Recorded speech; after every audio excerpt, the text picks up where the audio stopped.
היי כולם, אני שבי מ-Simply Talk Hebrew. אנחנו מדברים היום, המילה של היום היא הלם תרבות. מה זה הלם תרבות? הלם זה שוק, בסדר? אז בעברית, אם את רוצה להגיד I am shocked, את אומרת אני בשוק. אבל אפשר גם להגיד אני בהלם, אוקיי? הלם זה שוק. ותרבות זה culture, אז הלם תרבות זה cultural shock. אז אנחנו מדברים היום על קצת הלם תרבות שקורה לאנשים לפעמים כשהם באים לישראל, במיוחד, especially במיוחד אם הם באים מאירופה, או הם אפילו באים מארצות הברית, ובכלל אם הם באים מיפן או מסקנדינביה, לבוא לישראל זה ממש הלם תרבות. למה? יש הרבה דברים, אבל היום אנחנו מדברים על משהו קצת מצחיק, וזה שישראלים מאוד מאוד אוהבים לדבר עם אנשים ברחוב, אפילו עם אנשים שהם לא מכירים. אפילו עם אנשים זרים, זרים זה strangers, אוקיי? אפילו עם אנשים זרים לגמרי.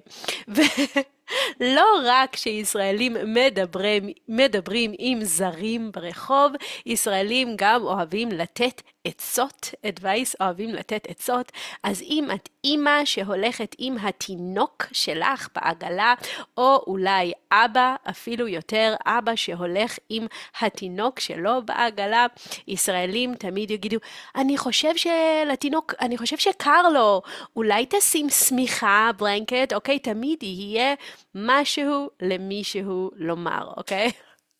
ולא רק זה, ישראלים גם אוהבים לתת ביקורת. ביקורת זה criticism, אוקיי? אפילו אם הם לא מכירים אותך. אומרים, נותנים ביקורת בונה, constructive criticism, אבל לפעמים זה לא כל כך ביקורת בונה, זה רק סתם ביקורת. אז למה? למה ישראלים כל כך מדברים ברחוב עם כולם כאילו זה נורמלי? אז לפני הכל אני רוצה לספר סיפור ממש מצחיק שקרה לחברה שלי כשהיא הייתה באוניברסיטה.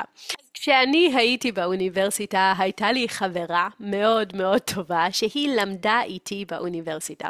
ואנחנו היינו חברות מאוד טובות. ובאוניברסיטה אתם יודעים, אוכלים הרבה ג'אנק פוד, אוקיי? אז גם היא וגם אני אכלנו הרבה מאוד ג'אנק פוד, ולא אכלנו אוכל של בית כל כך. ויום אחד אנחנו הולכות ביחד לספרייה. ספרייה זה library. אנחנו הולכות לספרייה, ומיד כשאנחנו נכנסות לספרייה, אני ראיתי שמשהו קצת מוזר, כי הספרנית, the librarian, הייתה מאוד מאוד נחמדה, מאוד. עכשיו, אני מכירה את הספרנית והיא לא כל כך נחמדה, אבל היום היא הייתה אקסטרה נחמדה, והיא מסתכלת ספציפית על חברה שלי, והיא אומרת, היי, מה שלומך? איך את מרגישה? והיא ממש דיברה ככה, ואני אמרתי כזה, אני זוכרת, אני כזה, מה? ואז היא אומרת לחברה שלי, תגידי, את בהתחלה או שאת בסוף? בהתחלה או בסוף? אז חברה שלי אומרת, אני לא הבנתי, וגם חברה שלי היא אומרת, מה, של התואר? תואר זה degree, בהתחלה או בסוף של התואר? והיא אומרת, לא, של ההיריון. הריון זה pregnancy, אוקיי?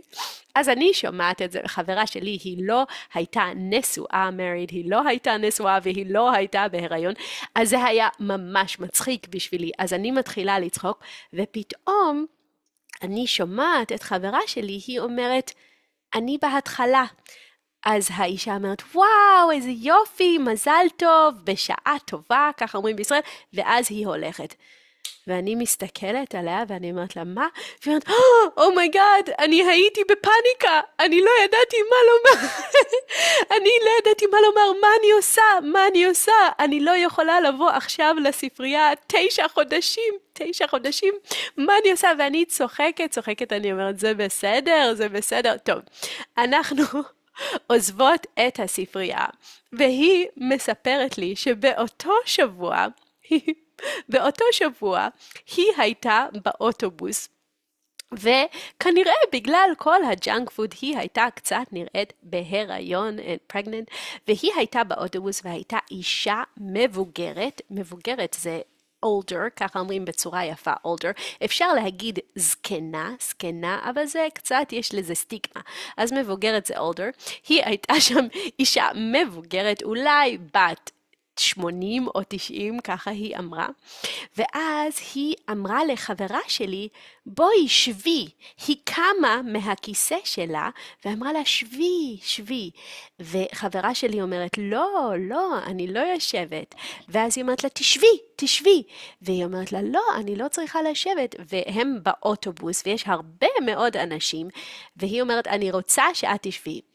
אז חברה שלי יושבת. ואז האוטובוס עשה ממש עצירה, ככה בום, הוא עצר מאוד חזק, והאישה הזאת היא הייתה בת 90, היא כמעט נפלה, she almost fell, וחברה שלי אמרה היא לא ידעה מה לעשות, והיא ככה מסתכלת, ואז הזקנה, האישה המבוגרת אומרת לה, את רואה כל כך טוב שאת יושבת. אז חברה שלי אומרת, כמו בספרייה, היא פשוט, she was rubbing her belly, היא פשוט נגעה בבטן, אמרה, תודה רבה.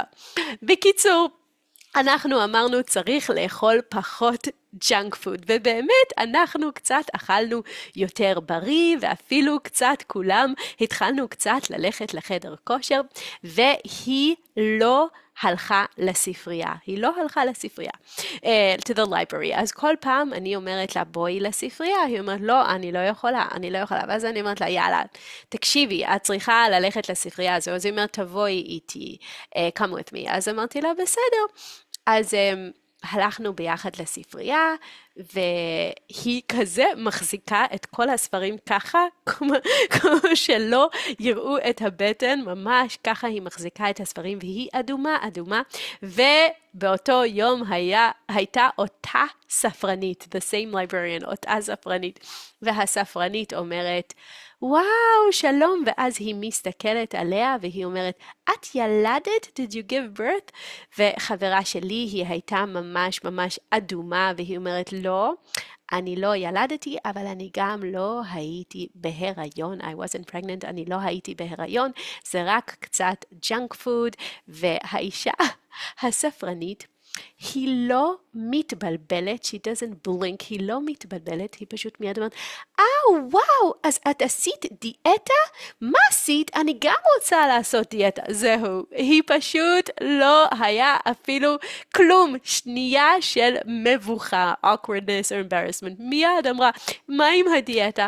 זה היה כל כך מצחיק, אני הייתי קצת רעה is a little mean, קצת רעה. יום אחד אנחנו הלכנו, אני וחברה שלי, אנחנו הלכנו והיה מעלית זה elevator, והיו שם שני אנשים במעלית, והם ממש החזיקו את הדלת, they held the door, הם החזיקו את הדלת, ואנחנו רצנו מהר, והם אמרו, בואו, והם אמרו, יש מקום לשני אנשים, ואני אמרתי, 2.5, 2.5. והיא ממש צחקה, אבל זה היה קצת לא יפה. אוקיי, אז זה סיפור ממש מצחיק שאני זוכרת מהזמן שלי באוניברסיטה. אבל זה קורה הרבה מאוד. אנשים שואלים שאלות שהן ממש פרסונליות, שאלות מאוד אישיות, ואנשים מדברים ממש עם אנשים שהם לא מכירים. למה זה ככה? אז למה זה קורה? אז קודם כל זה האזור. This is the region, בסדר? זה האזור, אוקיי? פה ליד הים התיכון, the Mediterranean Sea, אנחנו רואים את הרחוב בצורה אחרת, in a different way. מה זה אומר?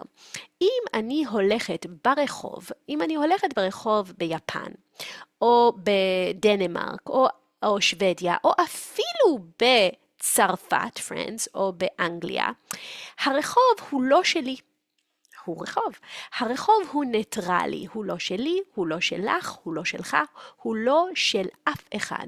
הרחוב הוא ניטרלי, ולכן ברחוב יש שקט ויש אנשים שהולכים ועושים, כי זה לא שלנו, זה מקום שהוא לא של אף אחד. אבל בישראל וגם בלבנון וגם במצרים, איג'פט, וגם, אני חושבת, גם באיטליה וביוון, גריס, זה לא אותו דבר. הרחוב הוא לא ניטרלי, הרחוב הוא לא של אף אחד, הרחוב הוא של כולם, אוקיי? זה משהו אחר, זה קצת סוויץ' במוח. אז כשאני הולכת בחוץ ברחוב, זה הרחוב שלי, ואז אני יכולה לעשות רעש, אני יכולה לדבר בטלפון בכל, ואני מדברת עם אנשים כי זה הרחוב שלי, וזה גם הרחוב שלו, וזה גם הרחוב שלה, וזה הרחוב של כולם. אז זה עושה הרבה מאוד בלגן ברחוב, אבל זה גם מאוד מאוד נחמד, ואני אספר סיפור שקרה לי כשאני הייתי בת 20, אני הייתי בניו יורק סיטי, בסדר? בניו יורק, ואני נסעתי באופניים, I rode my bike, אני נסעתי באופניים בסנטרל פארק, ופתאום אני נפלתי, בסדר? אני נפלתי, ואני פשוט הייתי שם על האדמה, ואני ישראלית, אז אני הייתי מאוד מאוד בשוק, הייתי הלם תרבות, כי אני שם על האדמה, ואנשים הולכים והולכים, ואף אחד לא עוצר. ואני הייתי כל כך בשוק, שאני פשוט אמרתי למישהו, התחלתי לצעוק, אמרתי, מה זה? למה אתם לא עוצרים? מה קורה לכם בניו יורק? מה זה? והוא הסתכל עליי והוא אמר לי, אבל אני הולך עם הכלב שלי. אני זוכרת, הוא אמר, אני הולך עם הכלב, אני לא יכול לעצור, ואז הוא הלך. ואני זוכרת שבשבילי זה היה ממש שוק, בגלל שבישראל, אם קורה משהו, כולם באים לעזור ואומרים, וזה, לא יכול להיות כזה דבר שמשהו קורה ברחוב, ואנשים לא באים לעזור או לשאול, הכל בסדר, ממש הלם תרבות. אבל זה גם אומר שיש הרבה רעש ויש הרבה בלגן, אז זה גם וגם. יש אנשים שאוהבים מאוד את החום, the warmth, ויש אנשים שזה קצת יותר מדי. אז זה ההסבר הראשון, זה פשוט the region, האזור. ההסבר השני זה משהו שהוא באמת קשור ליהודים שבאו לישראל, ואנחנו בעצם קצת כמו משפחה. יש הרבה, ממש הרגשה של משפחה בישראל, לא תמיד משפחה שכולם כל כך מסתדרים, get along, לא כולם כל כך מסתדרים כל הזמן, אבל משפחה. וזה משהו שיש לנו עוד מההיסטוריה היהודית בשטטל, ובכל מקום בעולם שאנחנו פוגשים יהודים, יש קצת הרגשה של משפחה ועוזרים. אז אם מישהו נופל ברחוב, זה מאוד מאוד נורמלי, זה מאוד מאוד טבעי לבוא ולבדוק ולהגיד כמו שעושים עם משפחה. וזה סיפור אחרון להיום, אני רוצה לספר על משהו שקרה לי בצרפת, in France, שאני הייתי שם. אז יש לי שם משפחה שאני מכירה והם חבדניקים. אני לא יודעת אם אתם מכירים. חבדניקים זה חסידות, זה Hasidic Jews, חסידות של חב"ד. וחבדניקים הם קהילה, community מאוד מאוד מאוד חזקה. אז אני הייתי צריכה לשים משהו בתיבת דואר, in the mailbox, בתיבת דואר, אבל היה קוד בבית ואני לא יכולתי להיכנס. והאישה במשפחה היא נתנה לי קוד לא נכון, וירד הרבה גשם ואני ניסיתי להתקשר והם לא ענו, וניסיתי לעשות את הקוד וזה לא עבד, והיה הרבה גשם ואני לא ידעתי מה לעשות. הייתי צריכה לשים שם מפתח או משהו בתוך התיבת דואר בפנים הבניין, ואני עומדת שם ואני לא יודעת מה לעשות, ואני בצרפת, ופתאום עובר ילד, ואני רואה שהוא חבדניק, שהוא יהודי חבדניק, ואני אומרת לו, סליחה, אתה מכיר משפחת כהן? אז הוא אומר, לא, אני לא מכיר, אבל אולי אני יכול לעזור, והוא מנסה לעזור לי עם הקוד, אבל לא, הקוד לא עובד.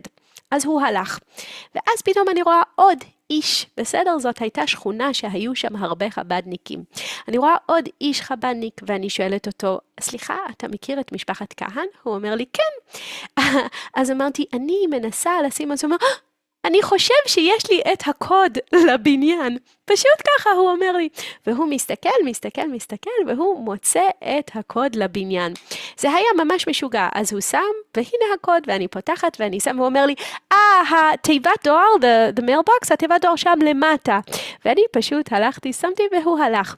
וזה משהו, באמת, יש לי הרבה מאוד סיפורים על דברים כאלו שקורים בחוץ לארץ, outside of Israel, כל הזמן. טוב, אולי אני אספר עוד סיפור אחרון, כי היום אני במצב רוח של סיפורים. אוקיי, עוד סיפור אחרון. כשאני הייתי בניו יורק, הייתי צריכה ללכת לשבת לחברה שלי שהיא גרה ברוקווי. ואני הלכתי ברכבת, נסעתי ברכבת, אבל אני עשיתי טעות. בסדר? אני לא נסעתי לכיוון, to the right direction, לא נסעתי לכיוון הנכון. אז אני יצאתי מהרכבת ואני בדקתי, והיה שם עוד מישהו שהוא גם היה יהודי דתי. וזה היה מאוד מאוד קרוב לשבת. אז אני קצת הייתי בפאניקה, כי אני לא מכירה את ניו יורק, ואני לא ידעתי מה לעשות, ואנחנו היינו בהרלם, במקום, ואני התקשרתי לחברה שלי, והיא אמרה לי, איפה את? ואמרתי לה, אני פה. אז היא אומרת, אוקיי, את לא הלכת לפרוקווי, אבל את קרובה לוושינגטון הייטס, ואני חושבת שאני יכולה להתקשר לאנשים בוושינגטון הייטס, אולי הם יכולים לעזור. אז אמרתי, אוקיי, אז היא אומרת, אז תקחי עכשיו מונית, טקסי, תקחי מונית לוושינגטון הייטס, ואני אמצא לך מקום להיות שם בשבת. אז אני דיברתי עם הבחור ואמרתי לו, אתה גם רוצה לנסוע לוושינגטון הייטס? הוא אמר, כן, אני גם אסע לוושינגטון הייטס. אז שנינו לקחנו מונית. וחברה שלי, אני מדברת איתה, אני אומרת לנו, כי זה היה ממש ממש קרוב לשבת, ובשבת אני לא נוסעת ברכבת, ואני לא יכולה לעשות כלום. ואחרי אולי 4-5 דקות, היא מתקשרת אליי, והיא אומרת לי, יש לי מקום בשבילך לשבת. ואני הגעתי לוושינגטון הייטס, ואני התקשרתי לבחורה, והיא הייתה סטודנטית, והיא אמרה לי, בואי לבית שלי, והם היו כמה סטודנטים מאוד מאוד מאוד נחמדים, ופשוט אני הייתי שם שבת שלמה, וכל ארוחה לשבת אני הלכתי לבית אחר, והייתי בבית כנסת, in the synagogue, הייתי בבית כנסת, ודיברתי עם אנשים, והיה לי כל כך הרבה חברים חדשים, וזה היה פשוט משוגע, כי אני לא הכרתי אף אחד, אבל אני הרגשתי שאני מכירה את כולם. ויש לי הרבה מאוד סיפורים, אבל זה כבר מספיק סיפורים להיום, אבל אני חושבת שזאת גם הסיבה למה בישראל אנשים מדברים אחד עם השני, כי אנחנו מאוד רגילים, we're used to it, אנחנו רגילים לזה כבר הרבה מאוד שנים בהיסטוריה, שיהודים זה קצת כמו משפחה, ועוזרים אחד לשני ומדברים אחד לשני, ולפעמים גם נותנים עצות, ולפעמים גם ביקורת, criticism, גם אחד לשני. אז אני מקווה שזה היה מעניין, שיהיה לכולם יום טוב, שבוע טוב, שבת שלום, בשורות טובות ורק טוב.